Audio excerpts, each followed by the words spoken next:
Hi there, I'm Andrew Carros, Chief Operating Officer at Engel Völkers Vancouver, and this is On Top of the Market.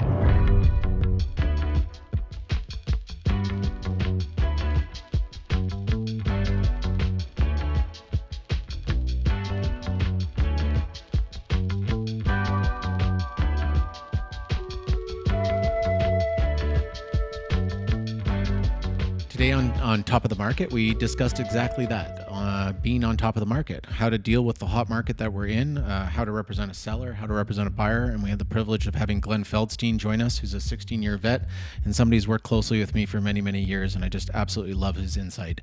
I hope everybody enjoys this podcast. Hi, everyone. Welcome to another episode of On Top of the Market. I'm really excited to have Engel Feldstein here with me. Glenn is a 16-year vet in the real estate business, and today we are going to talk about exactly what the name of the show is all about, which is how to stay on top of this market. One thing I think we'll all agree on is that the market is super crazy right now. It's hot in almost all locations. Inventory is low. Buyers are going crazy. Multiple offers everywhere. And really what we're going to talk about today is we're going to talk about how we can navigate this a little bit. So can we give hints to the people that are listening about if they were preparing for selling their home or if they were planning on going out and buying a property? What are some things that we can do in the marketplace right now to give advantages? How we should approach it, and more importantly, let's talk about what is hot and what is not in the Vancouver real estate market. I was actually on a call just recently, and it was talking about the international market, like everywhere, and nobody that was on the call said it was slow, which is kind of crazy if you think about it. So the worldwide pandemic has sort of become a worldwide real estate phenomenon in a lot of ways, and we're used to it in Vancouver. I mean, we're pretty used to a hot market. True. 16 years, I'm 18 years in the business, so both of us have experienced a really good time in real estate in Vancouver, but it feels a little different right now. It feels a little bit more chaotic. And I think this is a really excellent time for us to be able to sort of figure out, help the buyers and help the sellers really adjust to what's happening out there.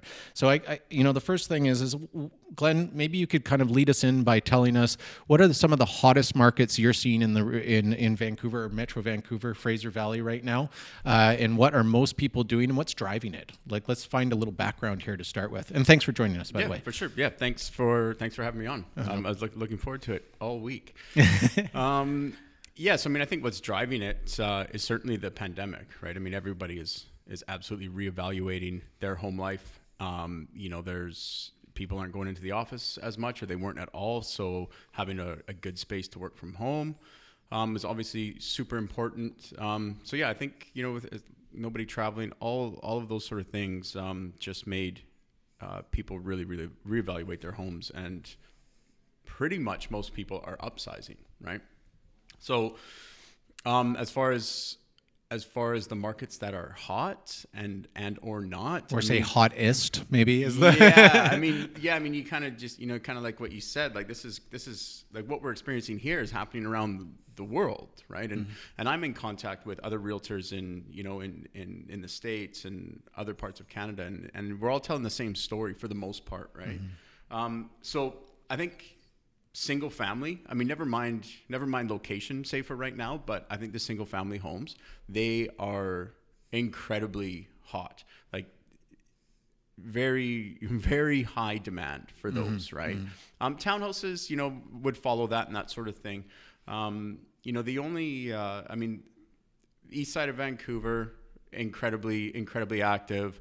I've got clients looking in Langley in the Fraser Valley for a single family.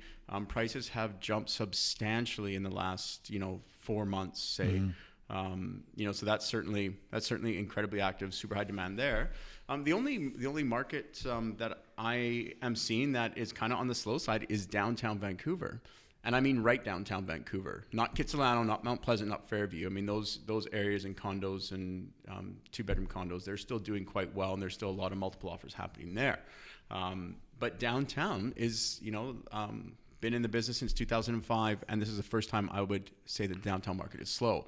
But it's not going to continue on that way, right? I mean, COVID comes, and a lot of people went back home. Right. So, I mean, there's a lot of, there's a lot of renters downtown. international schools, and a lot of people went back home. People that would live downtown because they could walk to their office, they no longer had to do that. Or they worked in a restaurant, or they had a job downtown that no longer is kind of there currently, right? Exactly. So I think, saying there's an exodus downtown is too strong of a word, but a lot of people left downtown to find more space, to find some dirt, right? Yeah. But it's downtown Vancouver, and as you mentioned in in your intro there, Vancouver always seems to just plow ahead, right? So once everybody's vaccinated, once the borders are back open, like it's go time. It's go time back downtown. Like the prices are going to come back up. So now, like I've tried to reach out to some investor clients and say, hey, if you've ever thought about getting a piece of downtown, now would be a really good time to do that. You're gonna take it on the chin a little bit with the amount of rent that we would get right now, but that will also change, right? I think it's more important to buy lower, right? It will all level itself out. There's no question about it. But really, what we're focusing on today, like downtown, I couldn't agree with you more. It's a great opportunity for people, and it will last. This is also the first time Vancouver's ever dealt with a local market.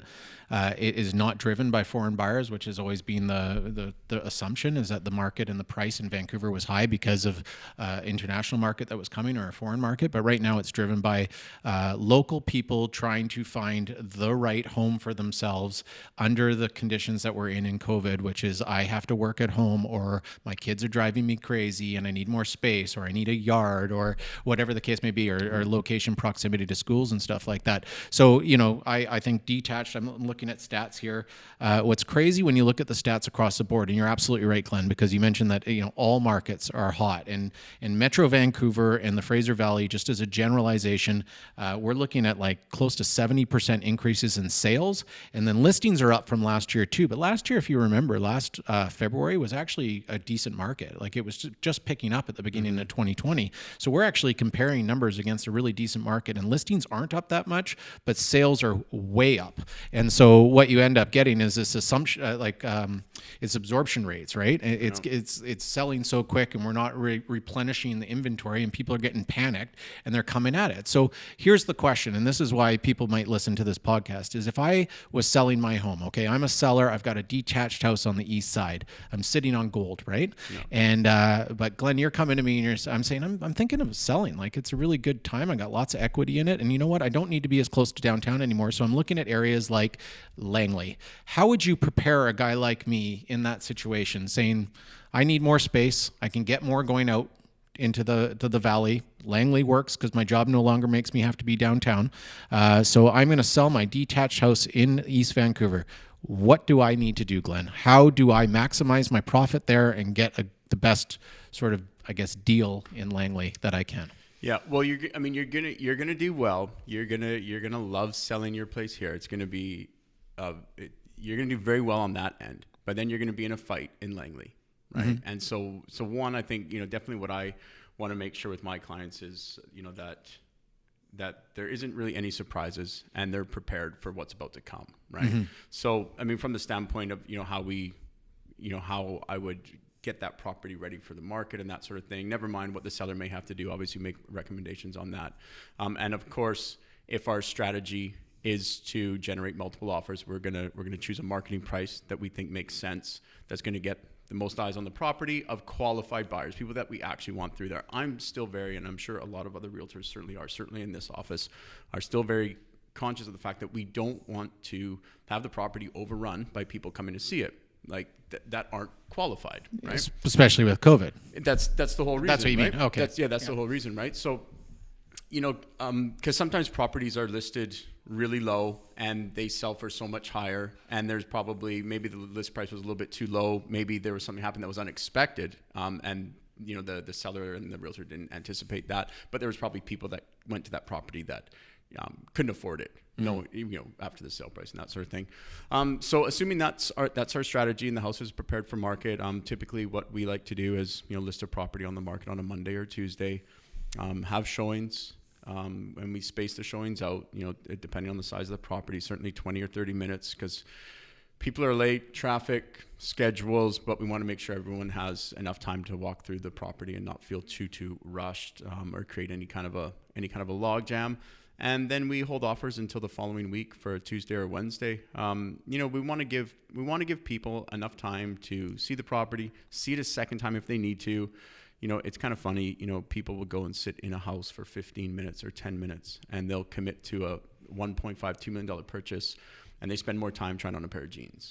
Right? That's true. It's so we want to make sure that people have the time that they need so they can make the best decision for themselves. Right? We want confident offers, right? So just to reiterate, some of the difficulties that we're coming across right now in the COVID times is getting the amount of people that want to come see it, getting them through in a controlled manner, because we have to do it one by one. We're not doing open houses anymore.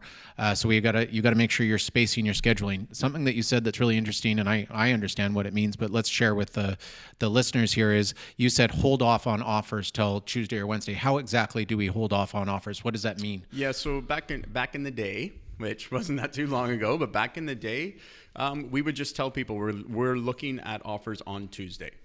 And what if I want it today, Glenn? Well, then you would write it and I would have to present it. And that became a really big issue, and buyers were missing out. And it was kind of unfair because everybody can't be everywhere at the same time, right? Just so happens some people can be quick to a property this time, but aren't the next time, right?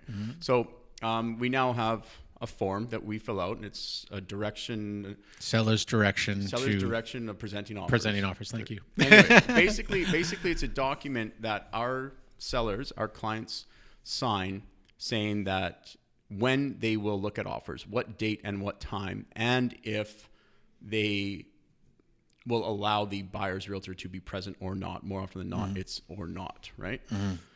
So then we have that document. So then we post that document. We've got something that the general public obviously doesn't know, but our Realtor MLS system, we've got Realtor remarks in there where we can post a couple notes that only realtors are going to be able to see.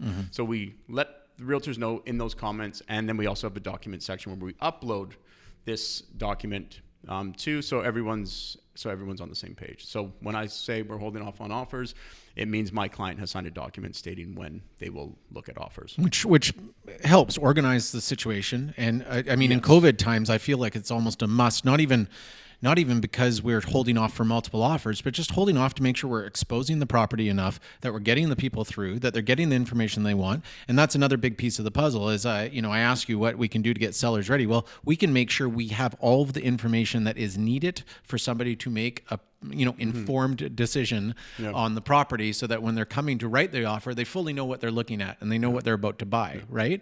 And so basically at the end of the day, sellers got to get the house ready and then maybe go away for a week.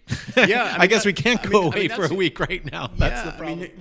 That's the other thing too, right? I mean, there's certain properties that come on the market and they're taking offers. The showings are hard and they're taking offers like in a real short time frame. And us realtors, it's frustrating, but there's always a story behind that. It's not, I'm confident that the realtors here are advising their clients as such, give people time, but it's sometimes with schedules and things that happen. And if a seller's already committed to another purchase, sometimes it doesn't allow for that. So they have to go. So we have to just take a step back and relax and play the hand that we're dealt and do the best that we can, given the time frame that we have, right?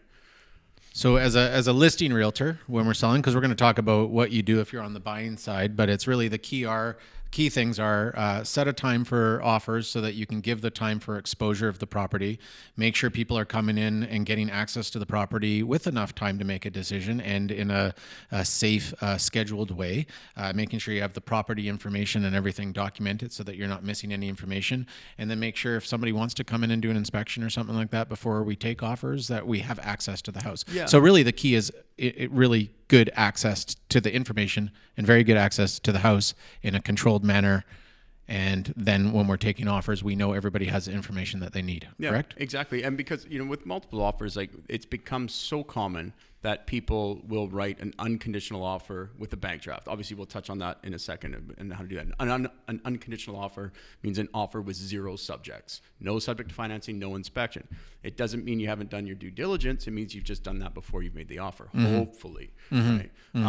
So yeah, and it's another part of it too, depending on the house, I mean, it could be a good idea for a seller to get their own home inspection, right? Like these inspectors, even though, I mean, some people will still want to do their own, but if people don't have the time and you hire a reputable home inspector, and there is enough that are recognizable names to realtors out there, and they've got, they're third parties. They're insured. Their report doesn't cater to the seller's interest because it's their reputation on the line. So it's something to ponder. I've come across that a couple times and considered doing that on a couple properties as well, and just timing hasn't really allowed and that sort of thing. But ultimately, we're trying to have these unconditional offers with bank draft to be done on the day, right? Yeah. So the pre-inspection, I should say, I mean, pre-inspection is just for anybody who's listening. The warning behind a pre-inspection is that you have to make sure that people understand that the liability is still theirs to do the research. You're basically offering them some information, but it doesn't mean you're warranting it. You know what I mean? Yeah. If you're buying it, so you do have to be a little careful about. And some inspectors might not want to do that because essentially, they're doing one inspection and 10 people are getting the report, and then all these random people are going to be calling them about an inspection they did. So it's, it really depends. So right? I actually have a theory on this, Glenn, and I don't think anybody's doing it, but if any inspectors are listening right now, they should listen to this. You hire them to come in and do an inspection on the property. They do not share the inspection with the seller. Okay, that's not the purpose of it. The purpose of the inspection is for the buyers. And if the buyer wants to get an access to that inspector, they can pay them individually to come and do a review and a report of that house. So they don't have to come back in, but then they can still service, 6 to 8 people if they want to about the information. The only problem with that, of course, is if they have a bad inspection and you don't know about it, it could be a deterrent to your house. But I still think there's another way that we could be doing this. There could be inspectors to make sure. Yeah, I mean, I think a lot of this and what's happening out there right now, there's a lot of frustration, and there's always multiple offers. Multiple offers are going to happen in any market for the right property, right? But right now, like you were saying, it seems a little bit more amplified right now. It's very amplified right now. We're always spitballing and thinking of ways like, how can we make this a little bit easier, a little less frustrating, and that sort of thing. And get the information. I mean, this is the thing, is like the thing that drives me crazy about this process sometimes is people come in and they're not doing the right due diligence, and that the buyer is going to be upset at the end of the day because they just don't have the information. Not the seller's doing anything wrong. It's just that they don't know the inspection numbers, or they haven't got their appraisal yet or anything like that. So, I mean, I wish there was a way that we could, change the system a little bit so that everybody was getting the information they needed prior to writing offers. I've said it, I think I said it on a podcast previously, but I think the key to our market right now and generally is just to slow it down and to set provisions a little bit stricter so that like maybe something should be on the market for 7 days at least before you can take offers, regardless of a direction from sellers, just so that people have the opportunity to research it. That's if it goes on the MLS.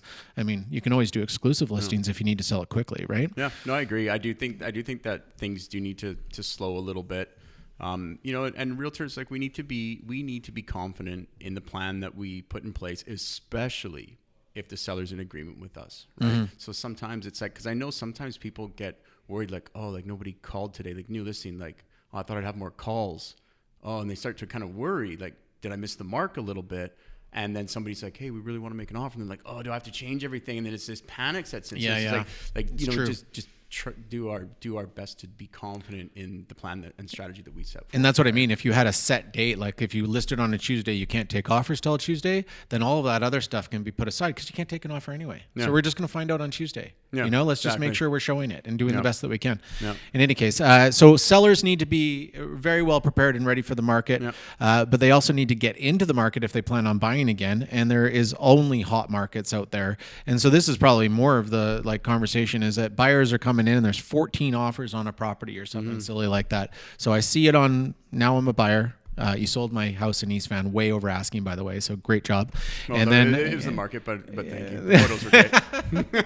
I think it was all you, Glenn. And then now I'm out to Langley and I'm going to look at my acreage. I've decided I'm going to get a farm out in Langley, and there's all these offers on this one property. So what can we do for me as the buyer to help give me some advantages moving forward in the buyer's side of this market? Well, just like the way we made your property available in East Van, so buyers could do all their due diligence and the information we provided, we're going to be doing the same, right? So we want to learn about as much about the property as we can prior to making the offer, do home inspections, talk to the bank, make sure everything's right where it should be. And then, the name of the game will be to present an unconditional offer with a bank draft. So if the seller accepts it and signs, it's a firm deal right then and there. There's no waiting till tomorrow for a deposit and things like that. So that's kind of number one. Other little, I don't know if you want to call them tips and tricks and things like that. I mean, I think having a realtor representing a buyer needs to have a good relationship with the listing realtor.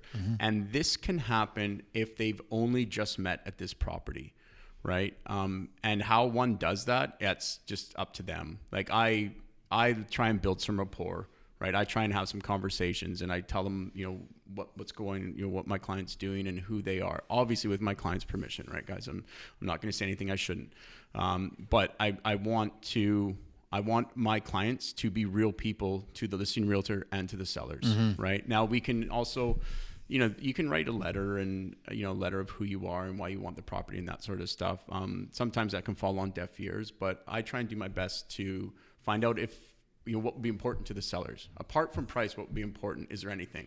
And sometimes listing realtors just like, no, Glenn, all they care about is the dollar, money, right? But there's always, you just have to separate yourself from other people. And if we have a letter that's not like an essay, but if we have a couple paragraphs on a family photo or something of that nature, and nobody else does, and we're in the conversation from being right at the top, that letter could definitely put you over the edge. Yeah, right? And sometimes they'll go with a lower offer if they believe that the buyer is right. You never know. Like some people believe in spirituality and things are meant to be, and so you never know what is going on. But I agree with you. So getting a good relationship with the listing realtor and getting the information that they're allowed to give you, like you're not asking for private information, or if you do, they shouldn't give it to you if they can't, and that you respect it. But if they can tell you, what their situation is, when they need to complete, when they, where are they going, what's the purpose of the sale, do they need a rent back? And the other thing I always used to say to buyers is like, we always wanted to have all options open to us. Like, so understanding what happens if I can't get it at the exact same time I sold my property, like what would I do for that month? What if I have to close on it a month quicker than my sale came through? So have I arranged bridge financing with mortgage brokers and stuff? And I think what we talk about with buyers is when you're going in there, the relationship not only with the other agent, but also the mortgage broker that's working with your client, making sure that they're on top of the deal and making sure they understand what you're buying and that they understand the financial situation so that they can be pre-approved, and not just pre-approved, but very, very confident that they're not going to run into any financial issues. We got to remember the risk that buyers are taking when they take a jump into a no subject offer doesn't have to be risky if we've done all the due diligence ahead of the time. So it's really about being really quick. And in stratas, of course, you got to read strata documents and stuff like that as well. Get them ahead of time. Read them ahead of the time. Make sure that you're doing this. It just creates, as a realtor, it's a lot of extra sort of legwork on the buying side when you're going into these constant multiple offers, but part of the job. Yeah, and unfortunately, and that's exactly it. Yeah, like I don't know how many sets of strata documents I've read that my clients decided not even to make the offer. But I had to because I had to be ready, right? And I'm getting pretty good at going through them quickly and picking out what I need to until they say, okay, green light, Glenn, let's go, let's make the offer. And then I'll dive back into maybe a couple other pieces. But something else for a buyer, do your best to give the seller what they want, aside from price. So, Andrew mentioned closing dates, right? So, give them the dates that they want, even if they don't match up the dates on your end. And so for the sale of your East Van home, one thing that I'd be talking to the realtors about who are, let's just say in the conversation. So say we've weeded out, we've got everybody up to their max and there's a few people that are still in the fight, right? And everyone else has dropped out. A question that I'd be asking them is, how flexible are you guys on the closing? My client hasn't found anything yet. We're looking for 2 or 3 months right now to give him that time. But in the event he finds something sooner and he's got to cater to his seller's closing dates. How flexible are you guys? Oh, Glenn, we're renting, no problem. Whatever you want, we can move them. Okay, we start to like that guy a little bit more if we can get him to the price of where he needs to be, essentially, right? Yeah. So it's something else I asked, and of course, get set up for bridge financing. Always have a little backup plan. Like there's short-term rentals. If you did have to be out of your place sooner than anticipated, or you couldn't get into the new place as soon as you wanted, short-term rental, there are tons of options out there for that, and put your stuff in a pod and what have you.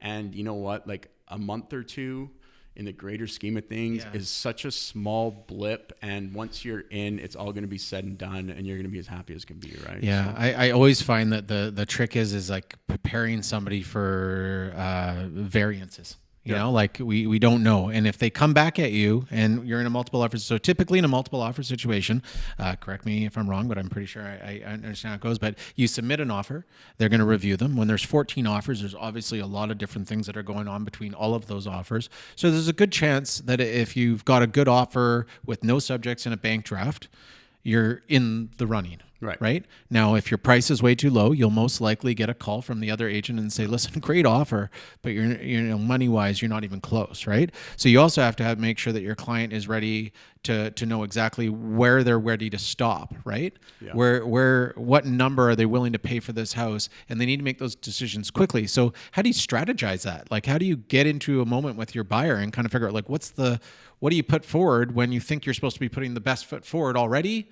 and then you get asked for more? It's really difficult conversation for most people. Yeah, and nobody really hits them. I mean, sometimes you hit the mark right away, but it's. It's a hard one. Well, it is because everyone says put your best foot forward, right? But if you have a budget that exceeds where we think this property is going to end up. So we're going to do an evaluation of the property, think what makes sense, where we think the sale price is going to end up, right? But we're obviously not going to know for sure until it happens, right?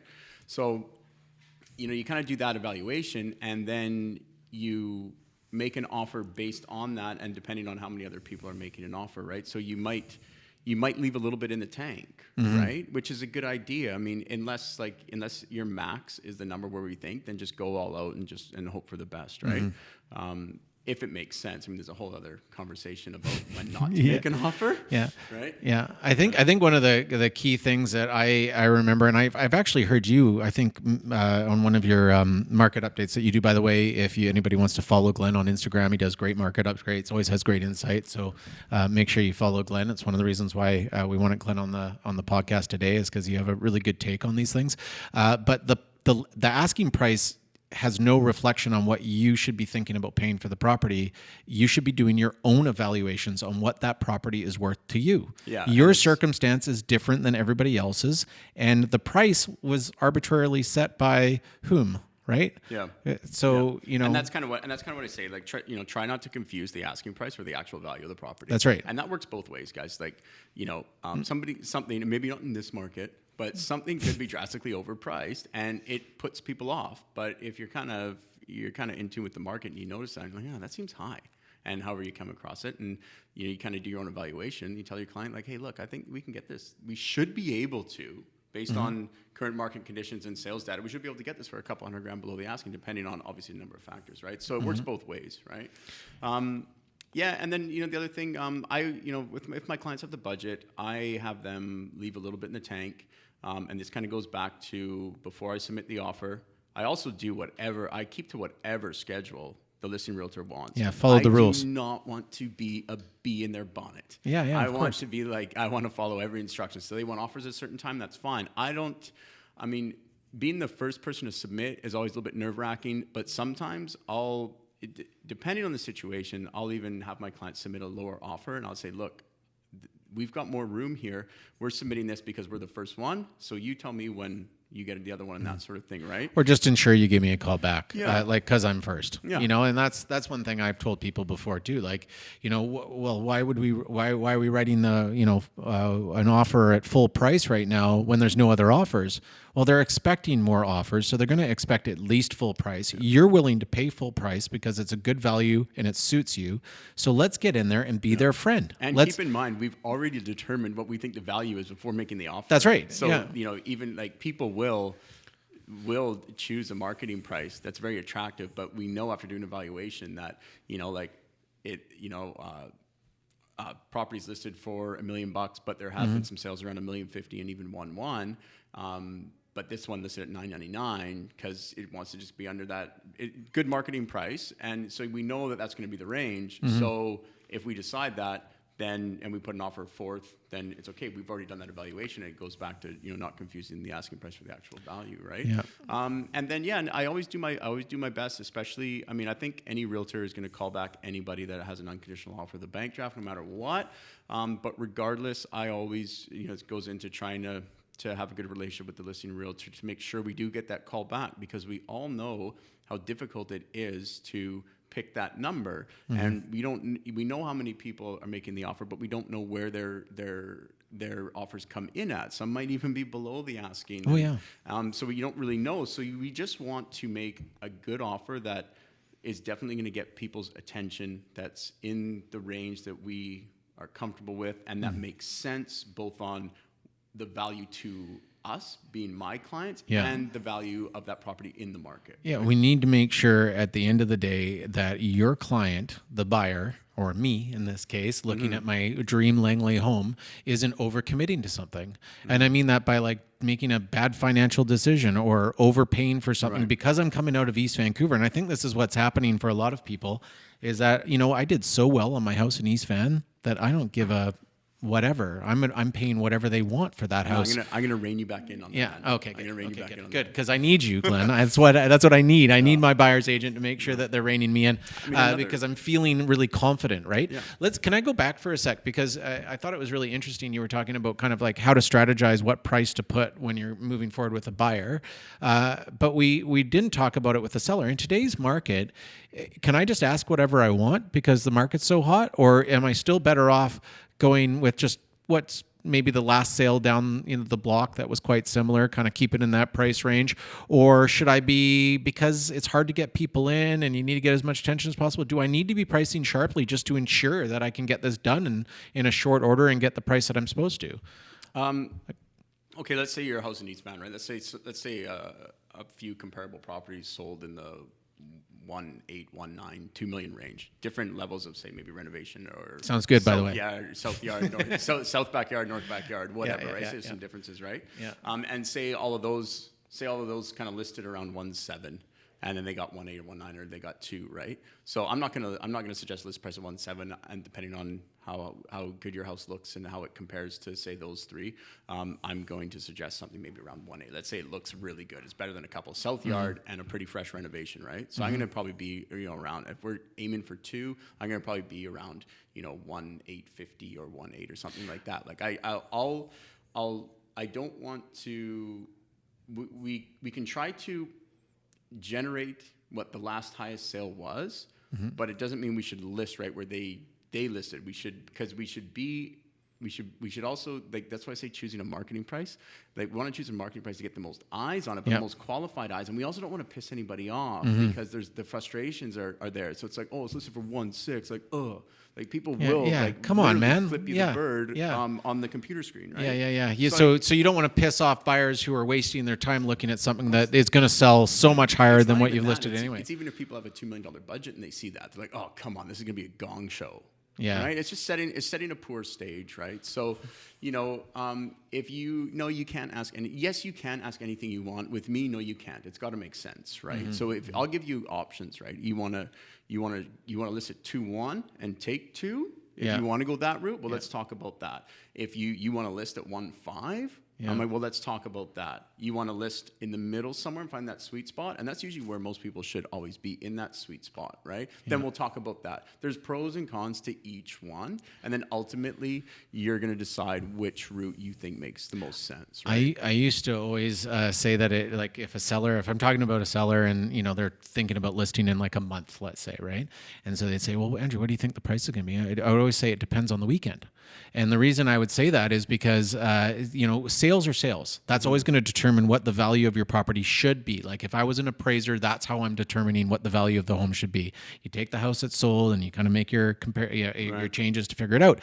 But it really depends what's on the market that weekend. If nothing good comes out in that price range that weekend, you can be more aggressive with your pricing because you're gonna base yourself on the comparables that are active, to position yourself in the market. But you're gonna expect what the sales are as far as what you want your end result to be? I just stumbled all over that, but No, hopefully, hopefully, I'm with you. Okay, good, good. But it kind of goes the same thing too, right? Like some people might achieve an incredible sale price, and it was just sort of a perfect storm of the buyers that were in the market at that time and what other listings were or were not available, right? And then your expectation is going to be around there, and I hope it's going to be around there and not at it or higher, because it depends. Because sometimes buyers leave the market and buyers do different things. So what happened to that house 2 weeks ago, right?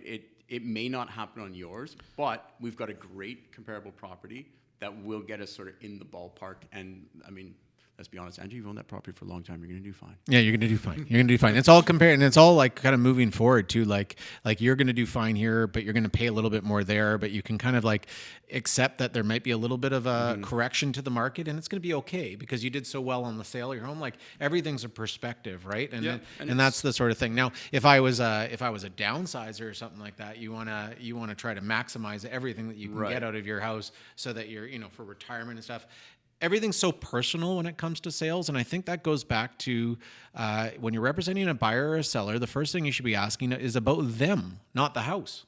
Well, yeah. Does that make any weird sense? Like you want to make sure that the seller, you understand their situation, their position, what they're trying to do, what they're trying to accomplish. And with the buyer, it's like, how badly do you need it? Why do you need to be in this area? Is it the school catchment that you just have to be in? Like, sometimes you have a greater sort of motivation than just the price, right? Yeah.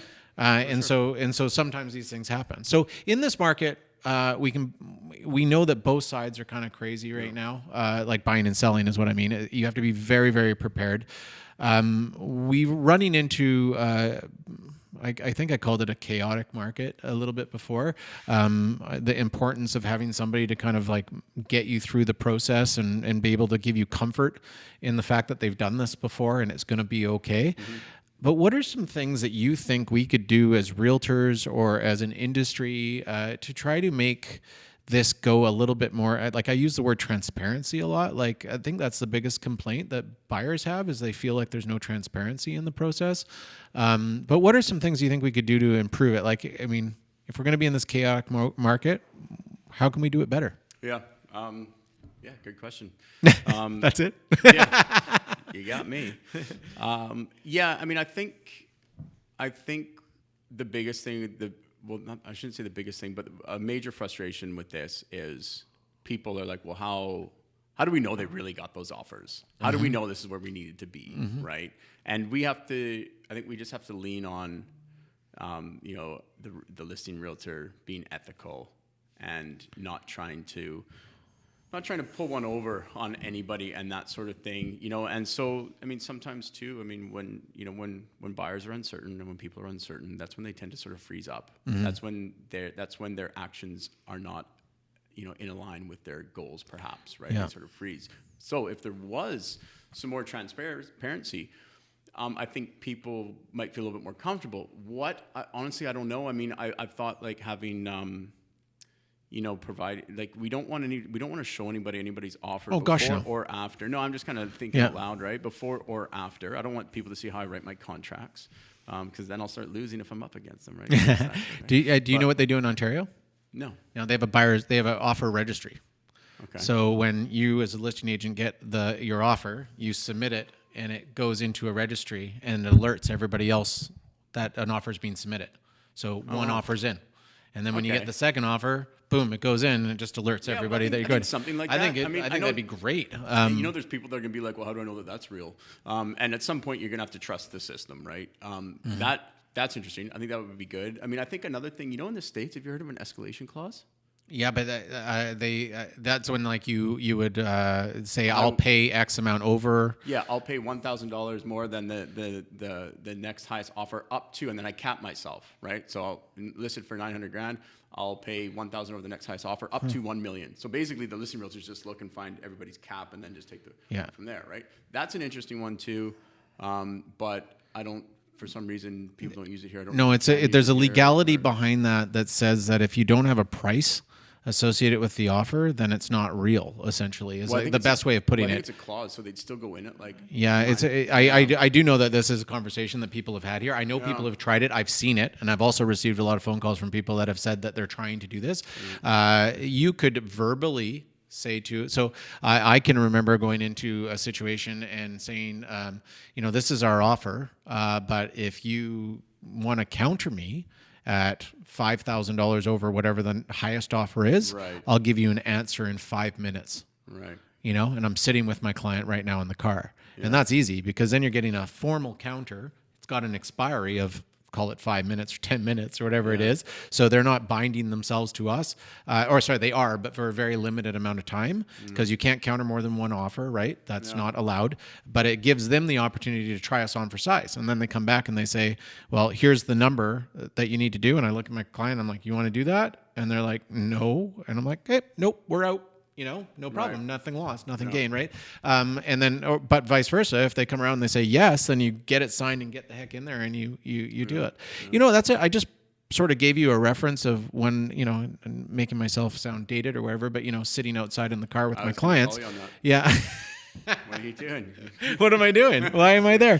What is the process now? Is everybody just emailing everything, or do you do anything? Like, do you try to be in person? Do you try to do it over Zoom? Like, how do you make a personal sort of plea to the seller? Because we used to presenting offers was one of my jams. That was something I was really good at. Yeah, I could see you good at that, actually. Yeah, I loved coming in and talking to people and seeing what was the motivation for selling the house and trying to see if we could sort of find a way, or not to find a connection between the buyer and the seller. I mean, I think obviously with COVID, right? Nobody wants, the less interaction, the better, right?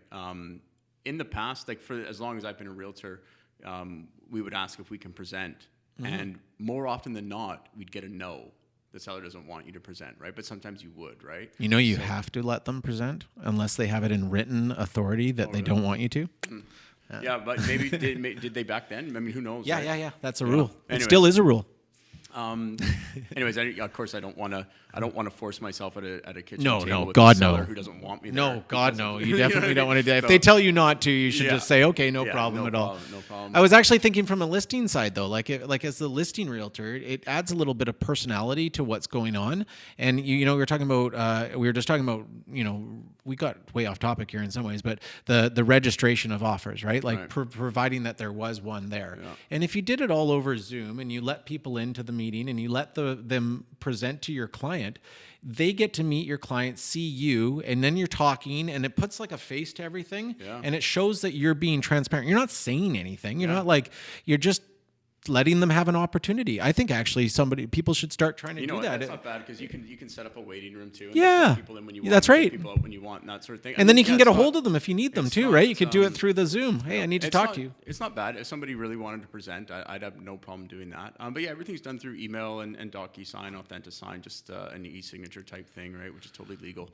And that's basically the way everything's done. I mean, for me, with multiple offers, pre-pandemic, I'd bring my clients into the office and I would have all the offers, and by then I would have spoken to the realtors and let anybody know if they didn't change anything, they would likely not be in the conversation any longer. So hopefully I'm presenting my clients everyone's best, but there's usually a couple people that might be very, very similar. So I put it up on the whiteboard here and get it up in visual, price, closing dates, deposits, all that sort of stuff, conditions or not, and that sort of thing.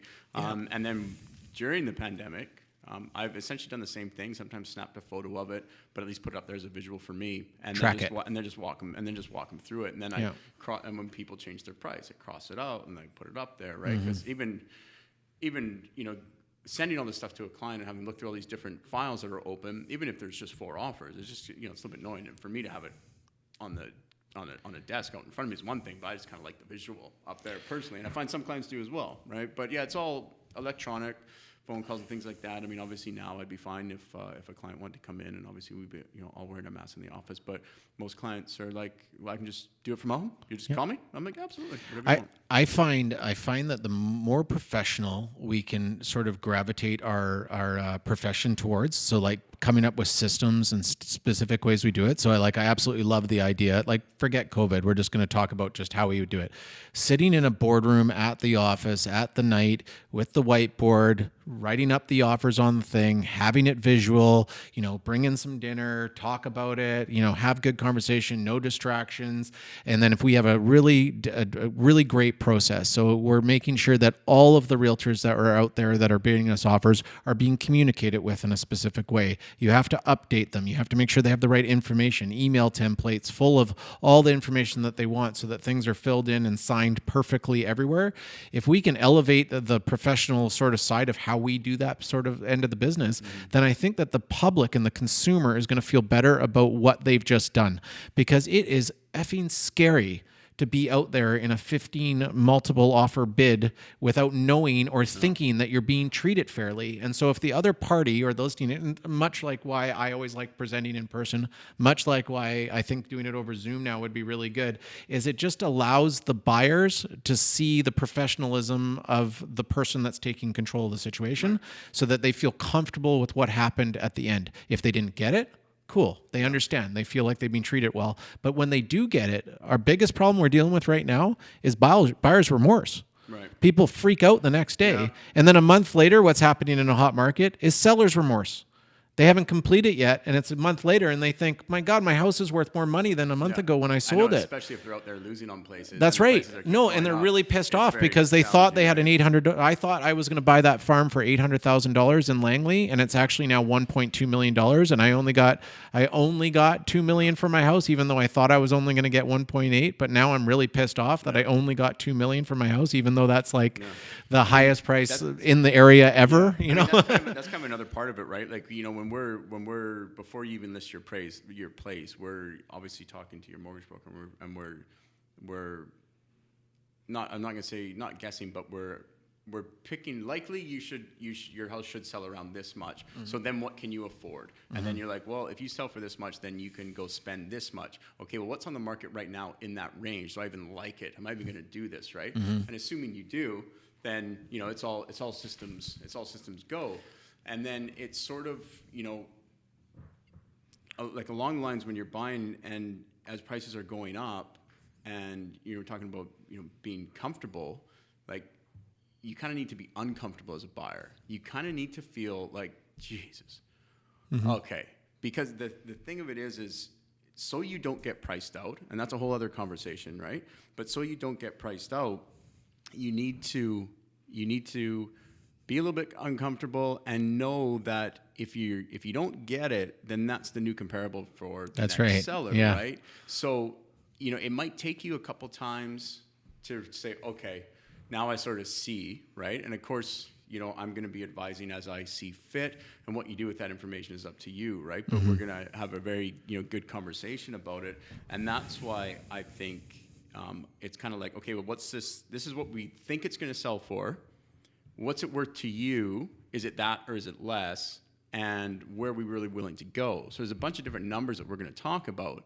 And if it means if you're already at that most you want to spend, but you do have more money to spend and you can, and there's somebody else right there with you, well, what are you going to do? Like, are you going to walk and for how much money, right? I mean, obviously everyone has their breaking point, but you also need to understand that if you don't do it on this one, then the next one might suffer be a little worse. bit more if it's apples to apples. Yeah. Right. Yeah. So I also find that like with buyers is that it's so hard. You feel like you have to offer on the next house. Like if it's half decent and you're like, well, I better, right? And a lot of the time, I again dating myself, standing outside the house and seeing people that were writing the offers or sitting in the cars, and you recognize the same people. You're like, oh my God, and then one of them suddenly isn't there the next week, and you're like, oh my gosh, did they get the last house? Yeah. Son of a, and kind of going back to what we sort of started on talking about is like transparency and trying to make things simple. I mean, I've always said too. I mean, like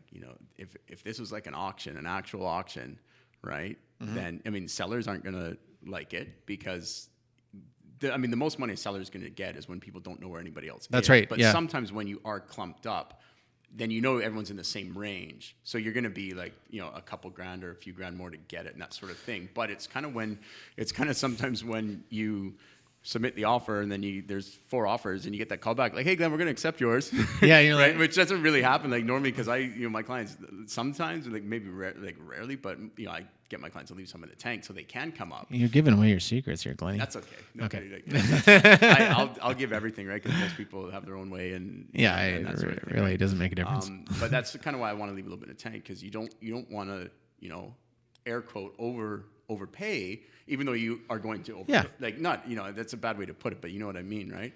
So the point is that you want to try to, sometimes people feel like they won when they didn't have to come back and give that little bit of extra, and then they feel really good about it. Yeah, so an auction, eventually there's only one paddle left up, and it's just a little bit more. So yeah, sellers, I know you don't like that, but buyers would feel so much more comfortable knowing that they are only like $1,000 or $2,000 like over the next person, right? Not to say that, like, I mean, it would just make things like just because we went down this path of how to make things a little bit more transparent and make buyers feel more comfortable. One of the biggest discomforts with my clients is not knowing really where they stand, other than what the other realtor is saying, which I always trust what the other realtor is saying. The only time I go back at a listing realtor is said, "Hey Glenn, is this your best price?" Yeah. And I was like, "Are you countering us?" Well, no. Is this your best price? Is there somebody higher than us? Well, no. But it's okay. Well, let me know when somebody's higher. I'm not gonna, don't counter me. I'm not going to negotiate against myself, right? Like, I might have my clients do that, right? I used to always say when representing sellers in a multiple offer situation is you usually have one offer that stands out.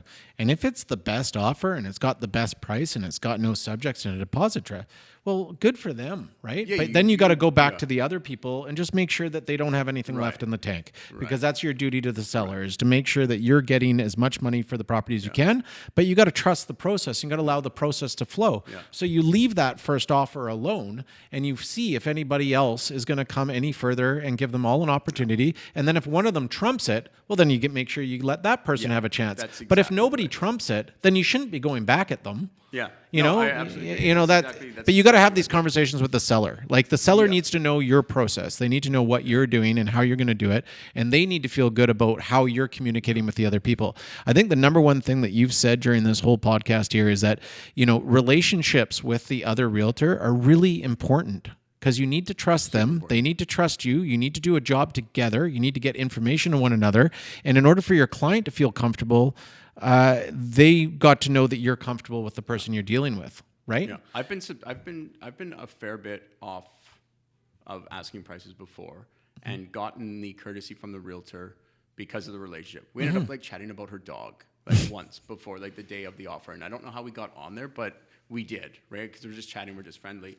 And it just so happened it was one other offer and us, and she's like, "Hey Glenn, just a courtesy, like, you guys got to come up a fair bit." And my clients, they were trying to renovate and flip, so of course it's a numbers thing. Yeah, it's economics there, right? But it was still a great property, so we kind of missed the mark and kind of hoped that people, were around us, but not that much over. And she literally said to me, she's like, "Glenn," she's like, "this other realtor is driving me nuts. He's constantly asking me questions about stuff in the strata documents that the answers are in the strata documents, so clearly they haven't read this stuff. It's driving me nuts. Like, I need your clients up." Like, and that person could be a potential liability after they get it. If they get it and they don't know what they bought, then they're going to come back at you and tell you that you didn't tell them something, or they didn't have that information and stuff. So, being good at what you do is a huge value to a buyer or seller. I mean, that's one thing. I guess that goes without saying. We're a real estate company. We're going to say that. But really, the professionalism of the person that's representing you is a reflection on you. And they could end up making you or saving you a lot of money in the long term, even though you're paying way over asking or whatever the case may be. Ultimately, that's how I believe we earn our keep. We get paid a commission to produce a result, right? And it's not, we don't get paid to show properties. We don't get paid to anything like that, right? It's strategizing, it's preparing the right offer, it's research, it's having relationships and creating new relationships. It's who we surround ourselves with, office, case in point, right? The real estate minds in here. Like, I'm constantly amazed. Like, so since 2005, I've been a realtor. I'm constantly amazed at how often, and maybe it's not that often, but how often I find myself in a situation that I haven't been in before. Oh yeah. And I've got to ask somebody. It's bizarre. Like, you think you've like, okay, I've seen it all. And then something is like, okay, oh my gosh, Andrew, hey, let me run this by you. Yeah, but somebody else has dealt with it. I know. Exactly. I had a call today. No idea. I'm like, I've never come across this before. And of course, I'm the managing broker. I'm supposed to know that stuff. Yeah. I'm like, we got to figure this one out, you know? So yeah, anyway, so it's bizarre, and that's, that's how I believe we earn our keep, right? And, for all those young realtors out there, hitch your wagon as somebody who's been doing it for a while, because I do think that people, that customers or clients can trust a young realtor if they've hitched their wagon as somebody who has great experience, so they know that they're well taken care of, right? Well supported. Well supported. Because I tell you what, like if I'm still coming across stuff, I need to ask the questions, and thankfully I've got the relationships that I can do that. I'm at the office where I can do that. Then I think that's how we. A new realtor that joined us recently in one of my training seminars, he looked at me and goes, well, Andrew, I just don't know what I don't know. And I'm like, yeah, that's exactly right. Yeah, you're right. And so I need to teach him what he needs to know so that he can go and figure it out, right? But if he doesn't know, then what can you expect? So you need to have people that are supported by good people. Yeah. Did you know, and I'm going to see this is interesting, when I started in the business a long time ago, I was working for another company, and they actually tried auctions. And so I was at an actual auction in Vancouver. This is right when the market was starting to get hot back in the day. And I'll tell you what happened, and I thought it was fascinating. And so we all ended up in a room, and I had a client that was interested in the property. So me and the client went. You had to pre-register. You got to look at an inspection. They did some other due diligence. You had to be ready to go. You get your paddle. You go into a room, and then they started the bidding. And everybody sat there with their hands down. And so they had to go lower, and everybody had their hands down.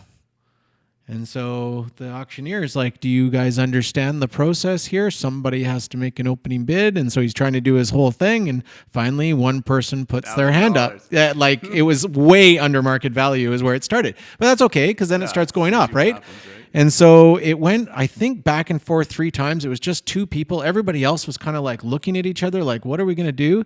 And they had to stop the auction, didn't sell the property, and canceled the whole event. And it was so maybe that won't work. It was just because people didn't know what they were up to. Like it was like so awkward, and it could work. It really could work. It's just that it was so it was brand new. They did a good job. Like the company, it wasn't their fault. It wasn't the listing's fault. Everybody did what they were supposed to do. But when the buyers got in there and the realtors got in there, everybody just clammed up, and nobody did anything. And it was really, I felt really embarrassed for the poor auctioneer who I knew quite well. And like I said, I had no reflection on what he did. He did a great job. But anyway. Well, other than that, I mean, I think the only thing that might make people feel more comfortable about the process and how things are dealt with is maybe a little bit more time.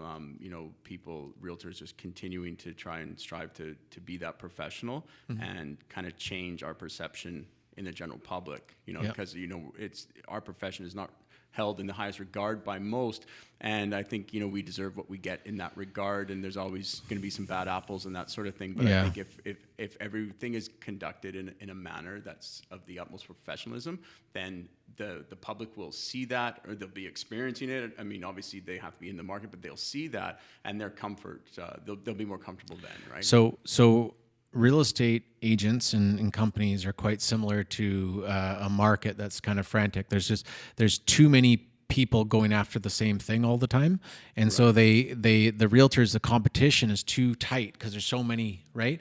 And so they're always going after the same thing, and so they start doing whatever they have to do, and so that includes answering their phone at 11:30 at night. And if they start doing business at 11:30 at night and start calling other people at 11:30 at night, then they've set a new precedent for everybody else. And what we've done as an industry is we've set a precedent where we're available all the time, every day. Now, I get we need to be available outside of business hours because people function outside business hours to see properties. Our clients are available. Yeah, of course, right? But when it comes to actually doing the job of the offer, I don't understand why we would do any of those on the weekend. I have no idea why things shouldn't be open for 24 hours at all times so that we can get the answers that we need to get. If you need to get a legal question done, like I get calls all the time at night, and they say, Andrew, somebody's crossed this out, or somebody's done this, or they've inserted this thing. Can you read it for me and tell me it's okay?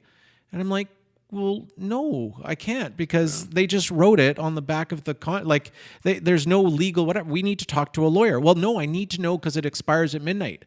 And you're like, well, I don't know what to tell you right now. We need a lawyer to review this because it's very important, big information. So we need to slow down.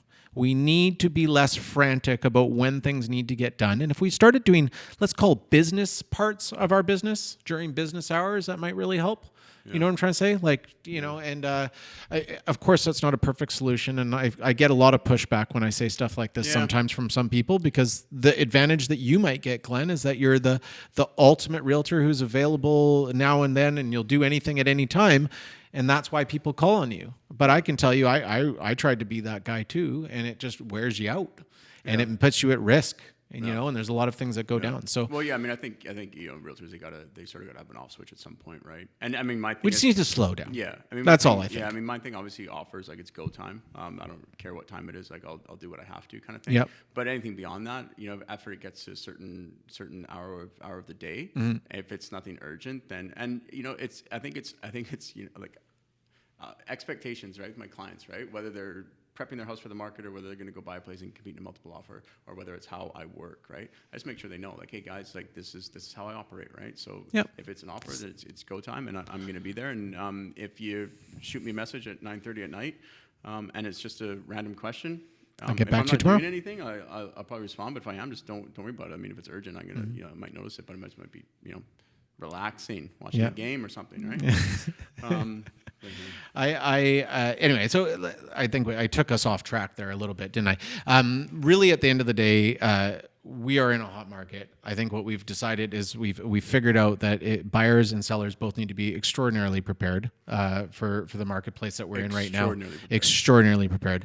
The answer isn't not to do due diligence; it's to do due diligence early. I think that's, just to cut you off there for a second. Yeah, I please. think that's one thing that I get from people is, and I had this conversation with a client yesterday, and I'd worked with him before. He doesn't like to compete. Shocking, who does, right? But he's always done deals when he hasn't had to compete. So he just waits for that market. Anyway, so we were chatting, and same thing. Sorry, this was a realtor or a client? Client. Okay. Right. Anyways, we're chatting, so inspection comes up, and I'm like, yeah, well, this is the way it goes. We got to do before, because he's got something to sell in order for him to buy and all that sort of stuff. And he's like, what? He's like, no, inspection? I'm like, no. So here's the misconception, is that I'm not going to speak for everybody, but I'll speak for my clients, right? They do their due diligence. So your due diligence is you make a subject offer and it's accepted, and you've got 5 business days for financing, home inspection, and whatever else you need to do depending on the property, right? So the name of the game is tie up the property, agree on a price, and if all these things, these subjects, like if I get financing, subjects are like ifs. If I get financing, I'll buy the property. If the inspection comes back good, I'll buy the property, and that sort of thing. So that's sort of the way it goes. You've done your due diligence, but in a market that we're in now, and in a competing situation, you do all of that before you make the offer. So do the inspection before, for sure it's $400 to $500, and if you don't get it, it's just going to be a cost of what the property is, or a cost of doing business, right? So cost of doing business. That's exactly kind of it. Misconception. Yeah, and preparing people though. People are still prepared. Yeah, people are still learning what they need to before they make the offer. Yeah, I used to tell people, you're only competing against yourself. I mean, at the end of the day, you write terms that are appropriate for you and prepare yourself. The struggle is exactly what you talked about, is the idea that I have to pay $450 5 times over for inspections, which in the grand scheme of things is nothing, but it feels like a lot at the time. It's annoying. It adds to the frustration. And some inspectors will, hopefully if you're working with the same guy, they'll give you a little cut because they feel bad. My inspectors give my clients punch cards. Yeah, they're great. That's pretty good. That's a good one. We should actually get that. Yeah, your 10th is on me. Yeah, your 10th is on me. Forget that. They'll have a new realtor by then. Any last sort of thoughts for somebody coming into this market as a buyer or a seller or a realtor, I guess, out there that's struggling in this marketplace too? Yeah, I mean, as a buyer or a seller, just be prepared. Like you said, like about slowing things down, right? So, there's going to be a time where you're going to pump the brakes, and there's going to be a time where your foot's going to be on the gas. And when it's ready to make an offer, that's when things really speed up. So you need to take the time beforehand to be absolutely 100% ready, both when buying and selling, right? So that's that. Young realtor that's struggling out there, if your offers aren't getting accepted, you gotta dissect it. You gotta say why. Talk to the heavy hitters in your office. I know whatever office you're in has a heavy hitter or a bunch of them, and I know one of them will talk to you. Yeah, will. They should. So that's my advice to somebody young. Don't try and figure it out on your own, because you're not providing the best service to your client if you're trying to figure it out on your own. I'm still asking people 15, 16 years into this. Provide a high level of service to your clients and do what you have to do that ethically. That's awesome, Glenn. Thank you so much. It's a hot market. Good luck out there. Thank you. I'm here if you need me. I got Brittany too. So you know what? We got to give a shout out to Brittany. Brittany White, who's Glenn's business partner, was supposed to be on with us today, and poor things, kids got a little sick and couldn't get in and all that sort of stuff. So we miss her because she was going to be our magic sauce as far as how keeping this really interesting. So hopefully people enjoyed it. She laughed at all our jokes. Yeah.